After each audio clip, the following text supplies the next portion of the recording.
I'm going to use a sports metaphor here. I try not to very much, but I think it can be useful here. That whenever we're talking about the sexual relationship within a marriage standpoint, I want us to look at it from two differing perspectives, and both I think are useful. And the first is this: that good sex is offense. Sexual intimacy is both offense and defense within a marriage relationship. So first of all, it's offense. This is obviously you're scoring, right? And so this is the concept of it moves the relationship forward. It causes a connection. It causes a bond that is there. It can improve the relationship. I've had couples in my office before, and we've been talking a little bit, and in talking about their situation, I can see that it may be that they don't need a marriage counselor. That maybe one little practical change can actually change things. And so I'll hear about what's going on within their lives, and I'll make this recommendation. I'll say, you know what, instead of having sex last thing at night, have it first thing in the morning. And the wife is like, what? And I said, yeah, just watch. Next Saturday, instead of waiting to do it at night, do it in the morning and see what happens. And they think I'm crazy, but sure enough, they try it, and later they'll come back and they'll be like, you know what, there's a big difference. Well, what's the big difference?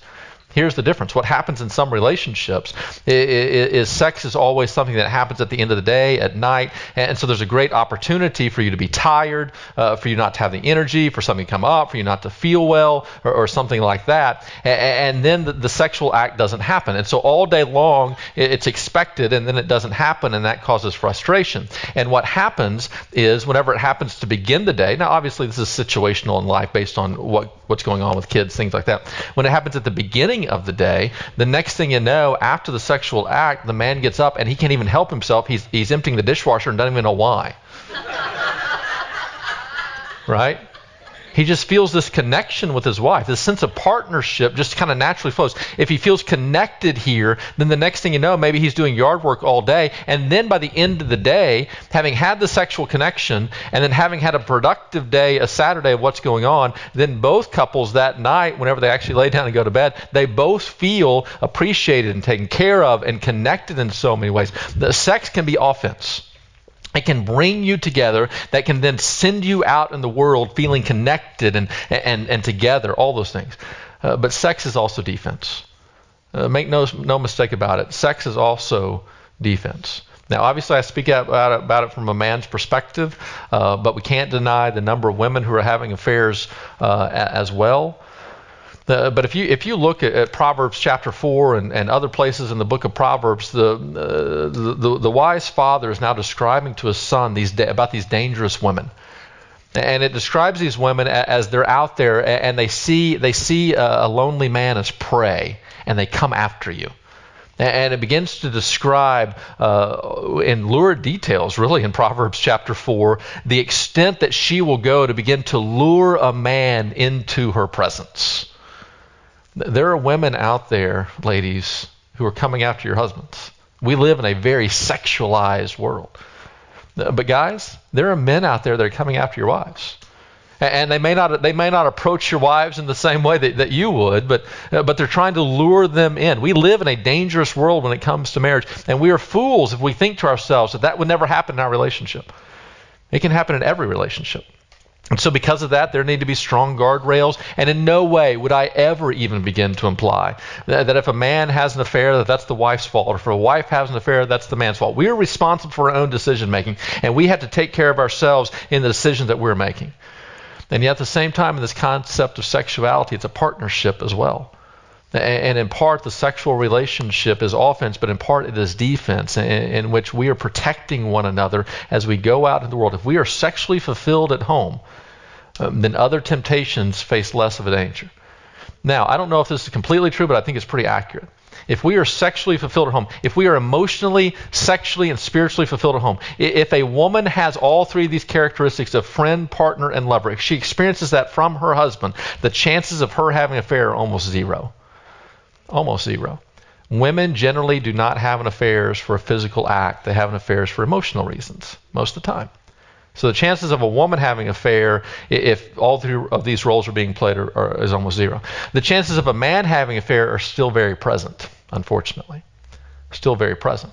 Because a man can slip in the moment. That's why a man has to put guardrails around his life. That's why I have people that can speak into my life. And that's why Jenny has all the passwords to my phone. That's why I never set my phone down, upside down where people can't see. It's always upside, right side up. That way she can see who's texting me. Just have to live in a very transparent way. It's the reason I personally will never travel in a car with another female, without other people. It's the reason I don't have dinner, have lunch, meet for coffee with women. It's the reason that my office has a window on it. There's never a woman in there in which somebody else can't see. It's why I'm never in a building alone by myself with another woman. And now, obviously, I have to live by a different standard because of my job as a pastor. If I had an affair, it wouldn't just be the ramifications to my own family. It would spill out into our church and community as well. But that's the reason that men have to put up other guardrails.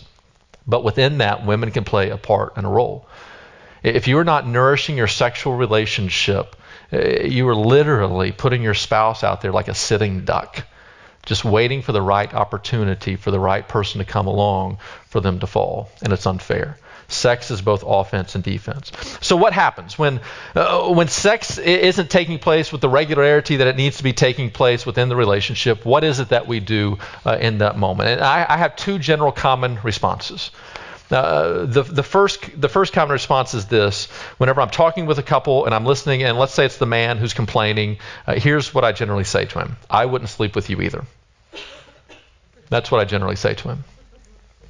I was having lunch one day, so I was having lunch at a place where I play golf on a regular basis. That's kind of my Friday activity. I go play golf and have lunch. So I'm sitting there having lunch one day. At the table behind me, there were a group of guys that were talking, and this one guy was just as mad as could be. And he began to tell the story that the day before, so he's having lunch on a Friday, about to go play golf. And he talks about the day before, in which he had played golf. And after he got done playing golf, he came in and had dinner. And then the guys wanted to play cards, and so he was playing cards. And so finally, after the card game ended, he went home. And he said, you know what? I walked into my house, and she was in her nightgown, and I was ready because I thought we were going to have a little moment there. And she just huffed at me and went to bed. And he just began to ream his wife. And as I sat there, I just kept on thinking, I just wouldn't sleep with you either. Right? I mean, at what point did you come home? At what point did you think about her? At what point did you call her? Did she mind you playing golf? Maybe she didn't mind. Did she mind you staying up there and having dinner? Maybe she cooked dinner for you. Did you call and say, hey, I'm not going to be home for dinner? Did you make the conscious choice that I'm going to choose to spend time with these guys playing cards rather than going home spending time with my wife? Did you know that you were going to be here the next day to repeat that? And now you expect to just walk in after you've spent no time with her whatsoever? You expect to walk in and literally put on Marvin Gaye? I don't think so. And so if sex is not happening in a relationship, in part, you need to look at, because it's all foreplay, is something else going on in your relationship where you're not living up to your end of the deal? And while, yes, I believe that sex is a rightful expectation within a marriage, you know what else is a rightful expectation within marriage? You doing the dishes. You helping take care of the kids. You living up to your end of the bargain. You talking, you communicating, you interacting, your wife having positive experiences with you. If those things aren't happening, it's no wonder it's not happening in the bedroom. It's no wonder. And so you have to first begin to look about everything else that's going on. Now, there are times in which I'm talking to a couple and all those things are present. All those things are present and they're still not having sex. And so my second comeback in that time is, well, then sometimes I look at the wife and say, you just need to oil up and go. That line's completely stolen from the marriage counselor that works at our church. Now, she says grease up and go, but I don't like the word grease. It just makes me uncomfortable. But her basic thought is this, that for many women, sexual desire is not there to the extent that it is for a man, specifically as often as a man wants it. And yet, if you actually will get into the act, then a lot of times desire follows action. And so if everything else is right, I'm not promoting abuse. I'm not now promoting anything like that. But if you got a good husband and things are generally right and you just don't have the desire there, maybe you've talked to your doctor and he says, you know what, you fall within the normal range, then you can't let your own desire be the determining factor of whether or not you as a couple are having sex. You're going to have sex more often than you're going to desire it. And chances are, for a good number of people, especially as you get to know one another, desire will begin to actually follow the action. And so you can't just begin to say, well, I don't want it, so we're not going to do it. That's not fair. You have to now negotiate. And I would say in most relationships, here's what needs to happen. How much sex is enough sex? That's a great question. How much sex is enough sex? In most situations, what it means is you're going to have it less than one partner wants it and more than another partner wants it, right? There's going to be kind of this Goldilocks, just right, kind of framework that we're going to work with. And so one of the partners is going to have to learn that, it's acceptable not to have it every day. That's okay, right? And the other one is going to have to accept that, it's probably expected to happen more than just on Valentine's Day, right? And so we have to find kind of this middle ground of wherever it is, constantly renegotiating it, constantly talking about it. No, it's going to change throughout seasons, right? How much sex is enough sex? Well, you know what? If you're newly married, just newly married, if you're still in the first year of marriage and it's not happening very often, something might be wrong. Your frequency, let's say your frequency is once a week in the first year of marriage and there's no kids, there's nothing else, that might not be enough. If you're at a different season of life and you're having sex once a week, that could be plenty. Could be fine. Just negotiate it and talk about it as a couple and find a middle ground in which you both generally feel listened to, heard, you're both sacrificing, and you're both feel like the other person is listening. Now, I do want to hit on a wrong assumption about sex drive. So often what I talk about whenever I talk about sex drive is what we think about is the man desires more sex than the woman doesn't. And that's true in 70% of the cases.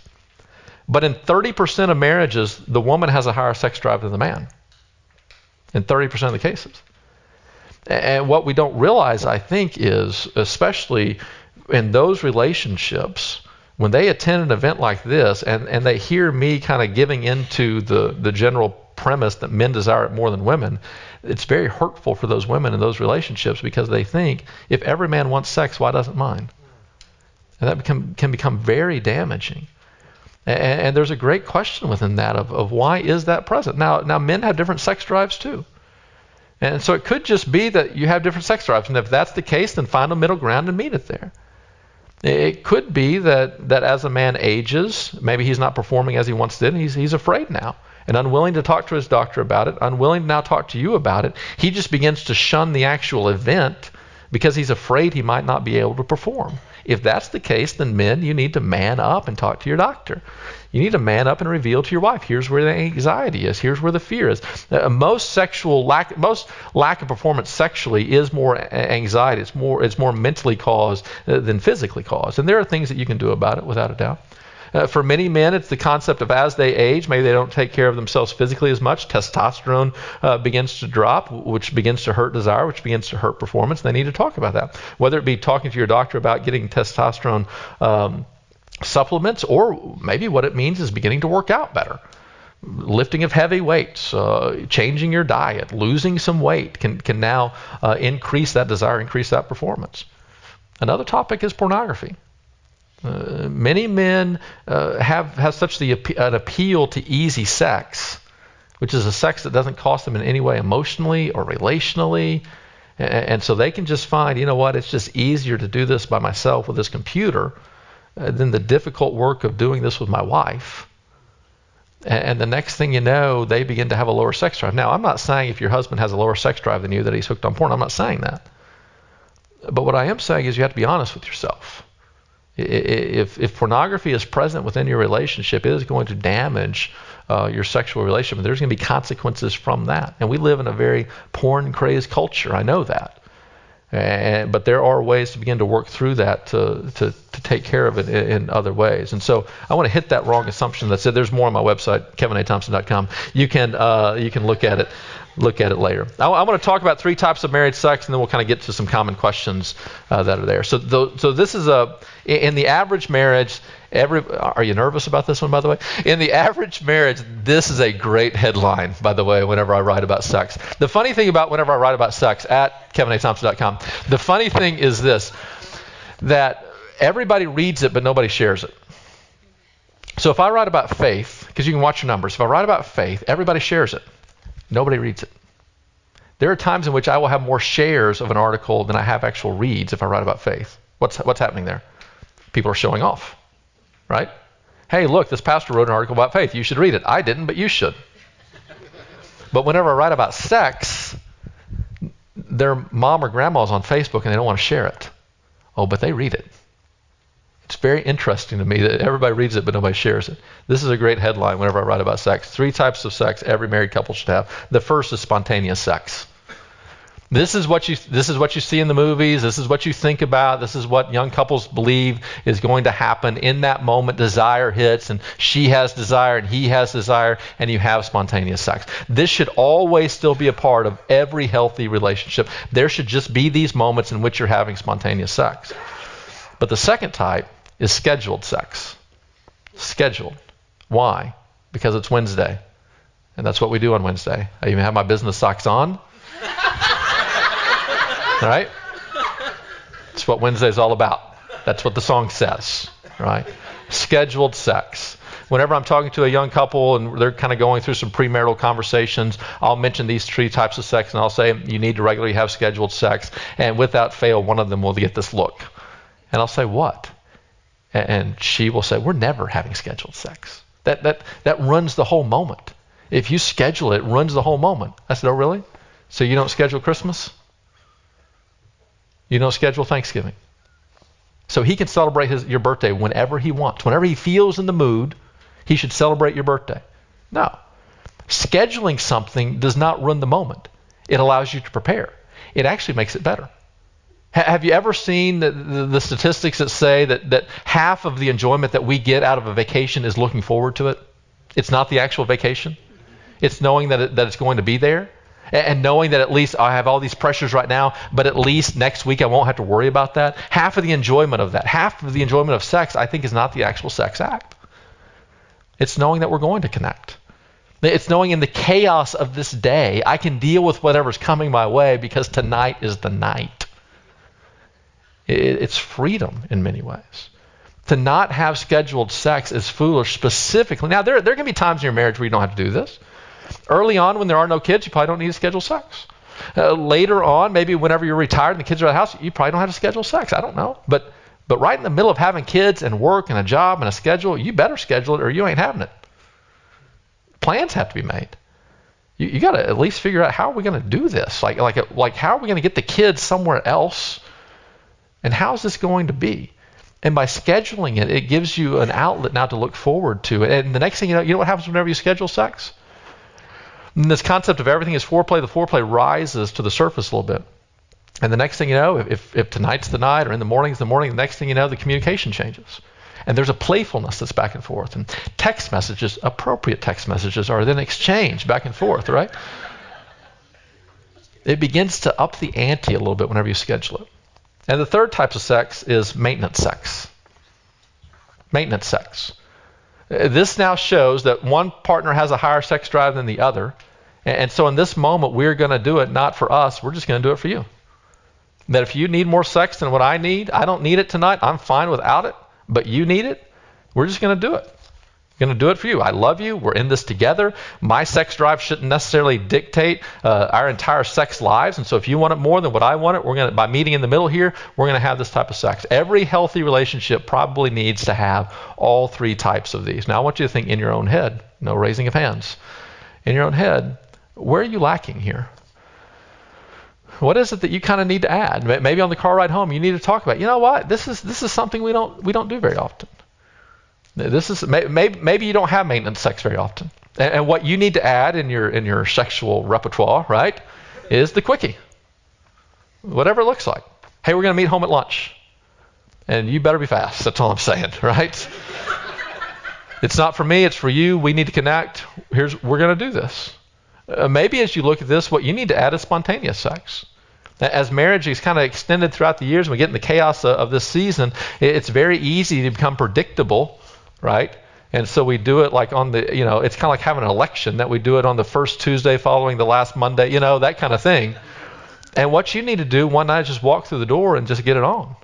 And you need to add that now to what's going place, to remind yourself, to reflect back on what it was like at one time whenever you first got married and you had this opportunity.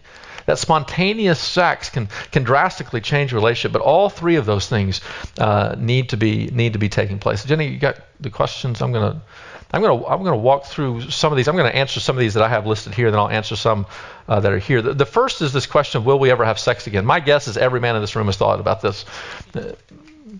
Oh, very good. Very well done. So will we ever have sex again? This is a question I hear a lot from men. And what's happened is they're getting rejected and getting turned down, and it's just not happening. It begins to raise the question of, is this ever going to happen again? And so I've invented what I think is the greatest rule of all time, which some of you are not going to like, but you don't have to abide by it by any means. But this question of putting too much pressure on one sexual act, how do we deal with that? And rejection, and how do we deal with it? It's a common question that I hear from couples. And so I've invented what I call the 24-hour rule. Now, you can negotiate whatever you want to negotiate, but here's what the 24-hour rule says. The 24-hour rule is, let's say we're scheduled to have sex, right? And so it's Wednesday night, we're scheduled to have sex. We drop the kids off at church. Just saying it's a possibility. We meet back at home. So we're scheduled to have sex, right? Or whatever it is, the moment has come. And at this moment, one of them, you don't feel like it. Had a rough day, don't feel well, you're too tired, whatever. You can't do it. That person should have the dignity and the respect in that moment to be able to say, I don't want to do it. Nobody should ever feel pressured to have sex in the moment. You just shouldn't. And yet at the same time, we have to honor the spouse who maybe has been looking forward to this and desiring this. And what we have to stay out of is, okay, then we'll do it tomorrow. And all the buildup happens of tomorrow, and frustration now rises, and we go through the whole day, and at the end of the day, the next day, you're too tired again. And then that can become a pattern if you're not very careful in couples and relationships. And the next thing you know, you go several days, and the tension and the frustration is high and all that. So here's a general thought. What you could do, you don't have to, but what you could do is the general thought is this, the 24-hour rule, that either spouse has the right at any moment to say we're not having sex even though we planned it or scheduled to, or you want to, I don't. They have every right. But within 24 hours, the spouse who has turned down the opportunity has to initiate the opportunity. Every guy in the room loves this rule, right? It's a 24-hour rule. You know what that does? Notice what that does. That then takes away all the guessing. Are we going to do it tomorrow or not? And all the frustration. What I hear a lot of times from guys is they know the patterns of their wives of when they're not going to have sex.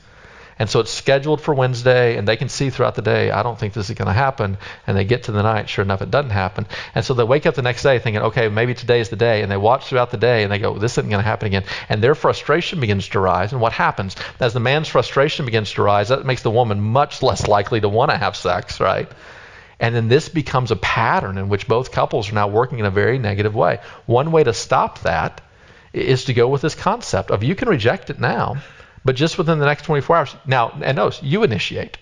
So it's not the pressure on me that way, or on her, whoever's rejected. It's not the idea of now I run the risk of coming back again and getting rejected again.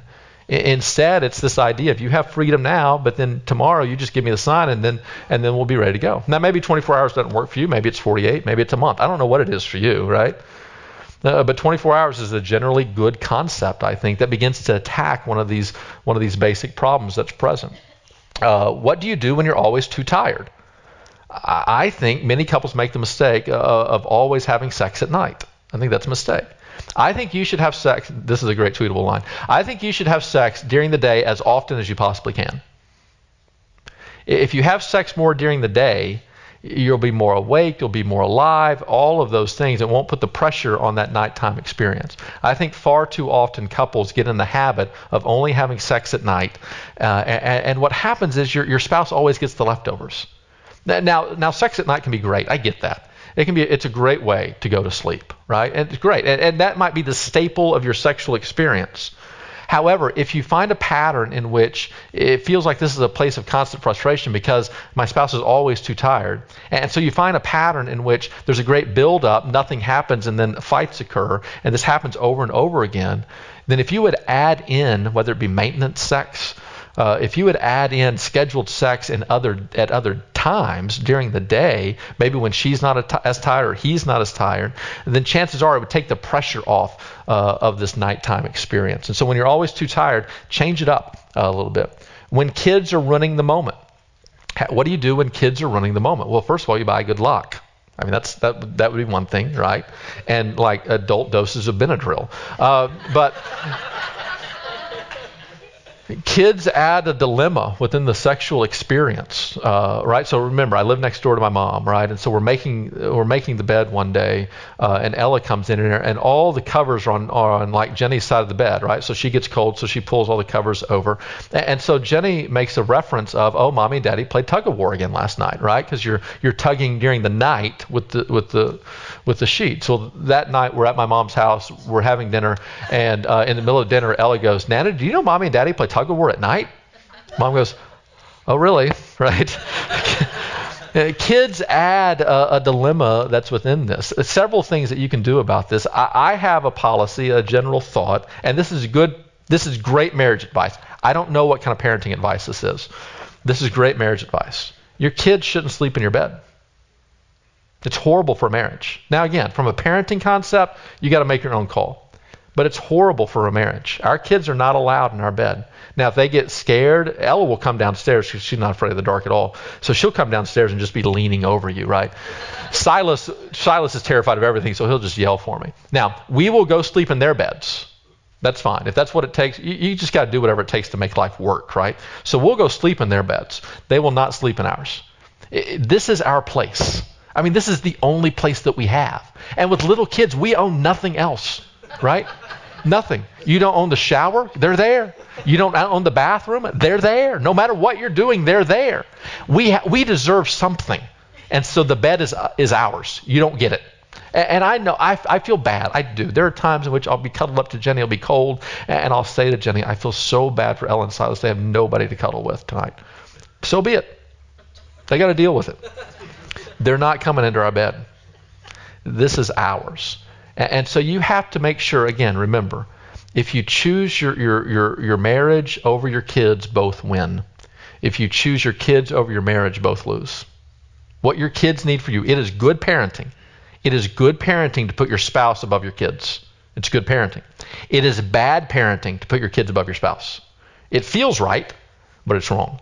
Always put your spouse above your kids.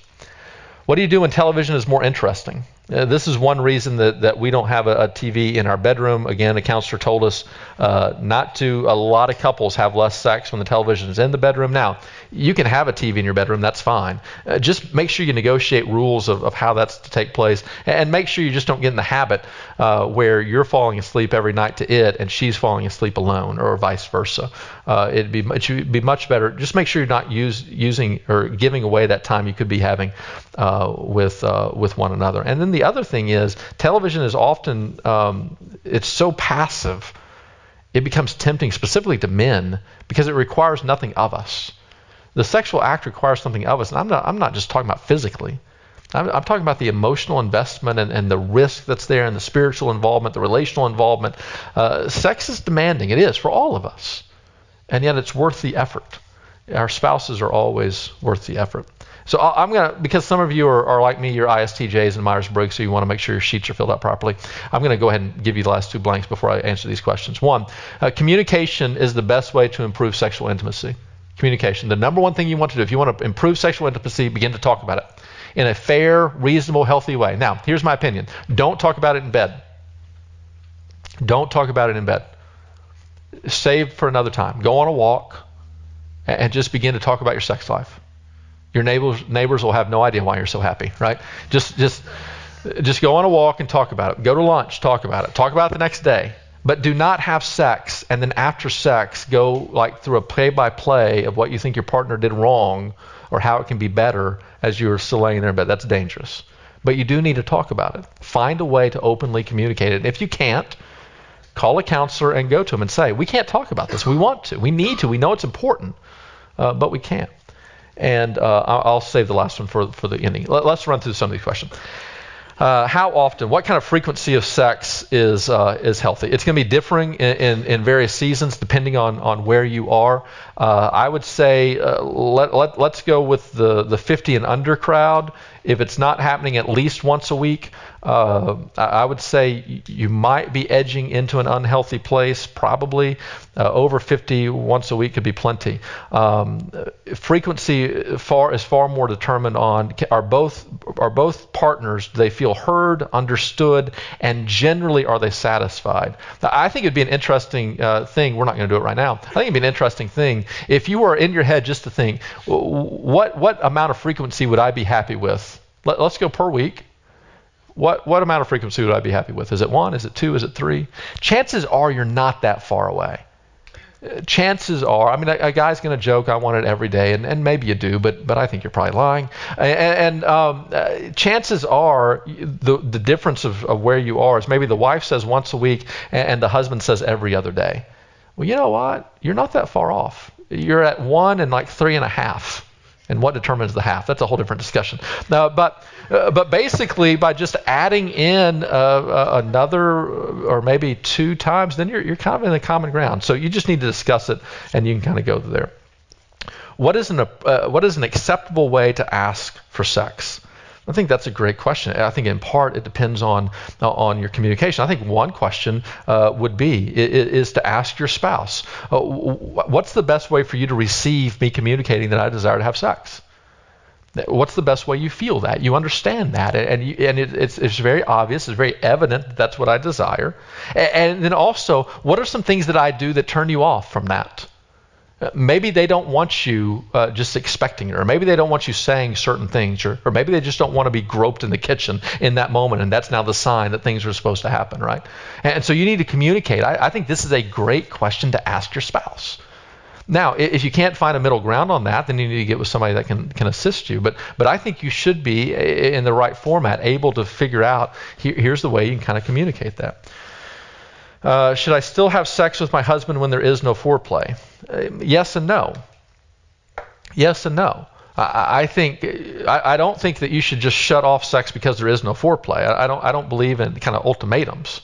At the same time, I think there needs to be communication here now of what foreplay looks like, of what it is that you need. He needs to have an understanding. There needs to be a definition of what type of sex is this. Are we both in it, or is this just for you at this moment? And it could be that you take different nights in which, you know what, this is both for us, but tonight I'm kind of going to be the primary lead, and tomorrow night you're going to be the primary lead, or next week, whatever. And so you need to discuss what it is that you need. And then it only makes sense. It only makes sense that I will listen to my spouse and do everything in my power to assist her, as long as her requests and desires, as long as the spouse's requests and desires are generally acceptable and I'm comfortable with them. It only makes sense I'm going to do my best. You know what people don't get? You know what is the greatest thing about sex? It's giving pleasure. That's the greatest thing. It's not about getting it. It's about giving it. If you can get to that place in which that's what you love the most about sex, still receiving without doubt and having no shame about it. But if you can get to a point where you love the idea that you can be that source of pleasure for your spouse, that's when sex becomes healthy. And so should you have sex without no foreplay? Maybe tonight, but not all the time. There needs to be a discussion of this, and you need to communicate what your turn-ons are and what they're not. What if you have opposite drives, one high drive spouse and one low drive spouse, and it's extreme? Well, I think a couple things. I think one, if you're a low drive, you need to go to your doctor and just talk about it. It could be that you're in a complete and normal range, and that's fine. It could be that you do have a low drive, and maybe there's some things that can take place about that. Then after that, then I think you need to begin to talk about what that looks like in y'all's relationship. And what is a middle ground that we can negotiate of frequency within these 3 types of sex, of what that looks like within the frequency, and you do your best to begin to kind of hit that mark.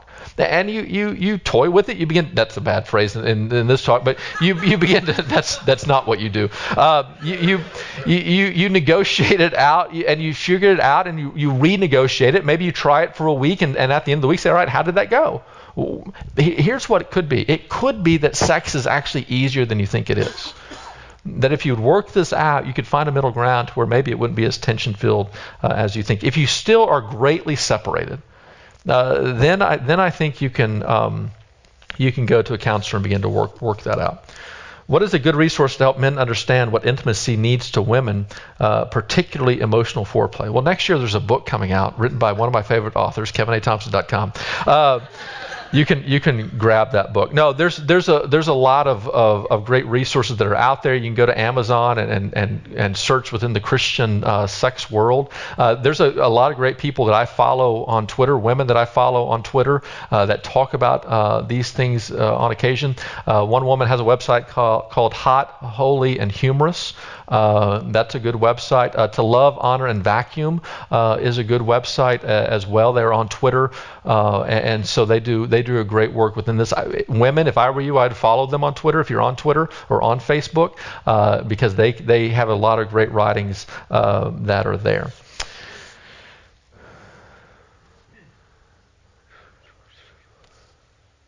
I'm gonna have to get that one. I can't read it. Do you have any recommendations about how to find more opportunities for sex when you have very small children? We are exhausted by the level of partnership required at this stage, rightfully so. I think a couple things. If you can find a way to get away, that's great. And not everybody has those resources. Not everybody has Nana living next door like we do. But one of the great things that you can do, and I don't mean this jokingly, I mean this truthfully. Sometimes we just need to restart. Like we've gotten into a bad habit and we've gotten into a bad tendency, and we just need something to restart. There is nothing better sexually, there's nothing better relationally than getting away for a vacation. If you can find a way, if you have grandparents, if you have siblings, I've heard before that one thing that some people do is they have a sibling and they all have small children, and so what they do is for 1 week all the kids go to her house, and then for 1 week all the kids come to our house, and that allows both couples to take 1 week of vacation. Now you're going to pay for it because you got to take care of all the kids for 1 week, but it's kind of like a cousin vacation. But it allows you, if you can find a way to get away, and you can restart your whole relationship. It's amazing how much sex couples have on vacation. Away from the pressure, away from the stress. And what happens is whenever that happens, whenever they enter back into the regular routine of life, then they kind of brought to life the spontaneous aspect of sex. They kind of brought that back into the potion. The other thing I would say is just know that this is a season.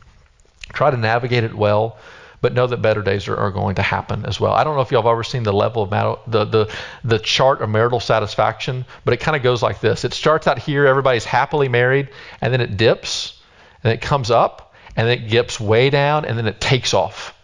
And what that is everybody gets they're generally married and they're happy, and it goes down, and right at this point they have children. And that the children are exhausting. They're small, they're little, they're demanding so much from it, and it goes down. It kind of dips up a little bit when those kids get into elementary age. Jenny and I are kind of right there with our kids. They're kind of easier now. They can kind of take care of themselves, right? They can get their own Fruit Loops, all those kind of things, right? It kind of goes up. Then it plummets when the kids become teenagers, right? It's exhausting. You don't know who these people are anymore. But then it takes off.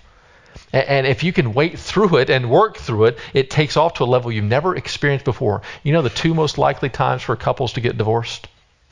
At both bottom peaks.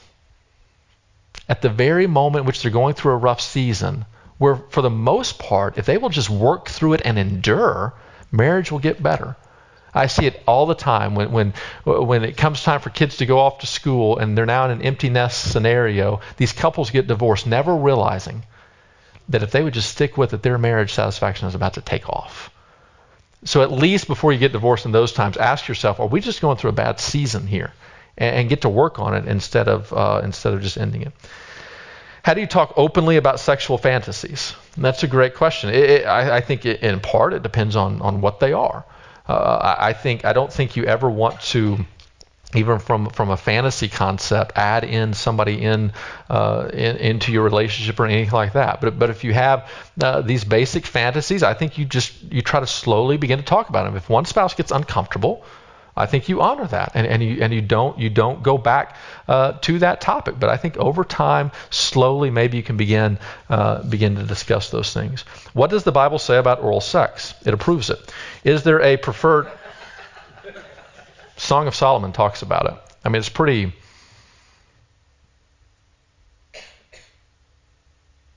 Or does that say anal?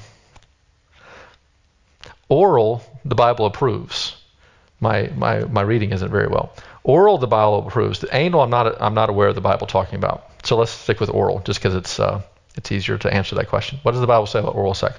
It approves it. Now, here's the thing: if you have a spouse who doesn't want to do that we have to begin to explore why.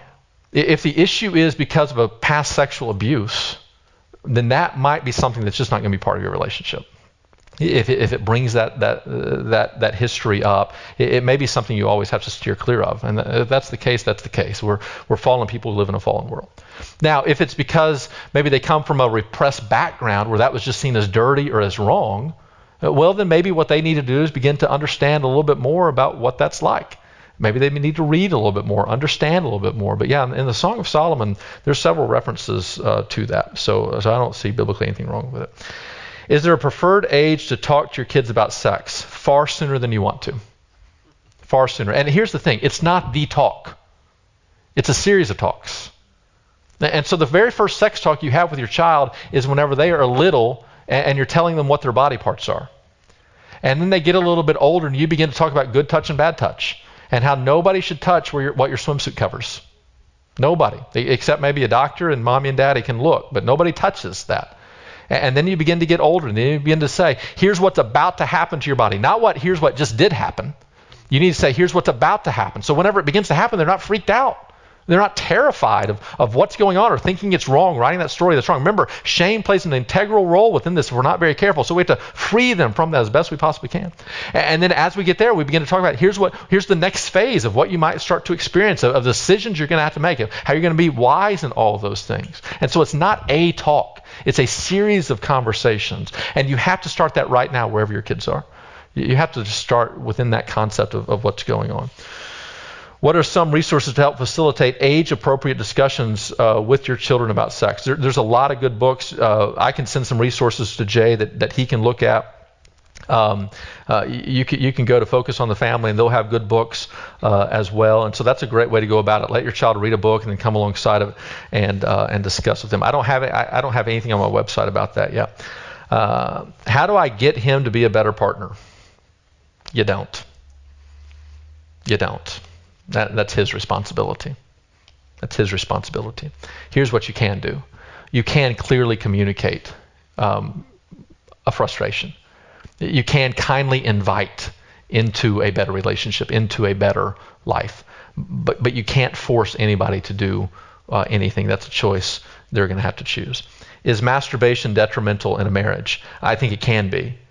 I think it can be. I think you have to be very careful about that. Now there might be seasons of life in which that's acceptable in the concept of maybe during pregnancy or whatever.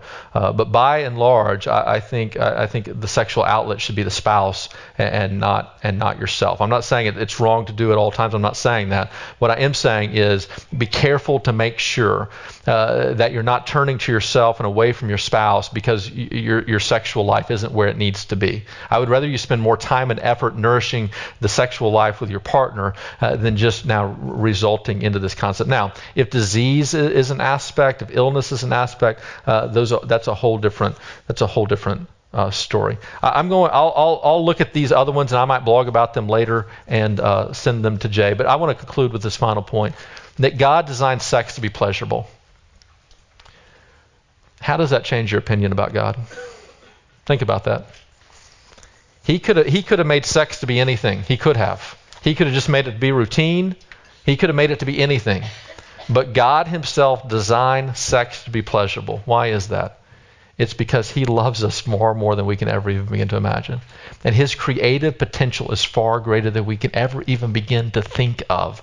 And God desires for us far much more than we can ever dream.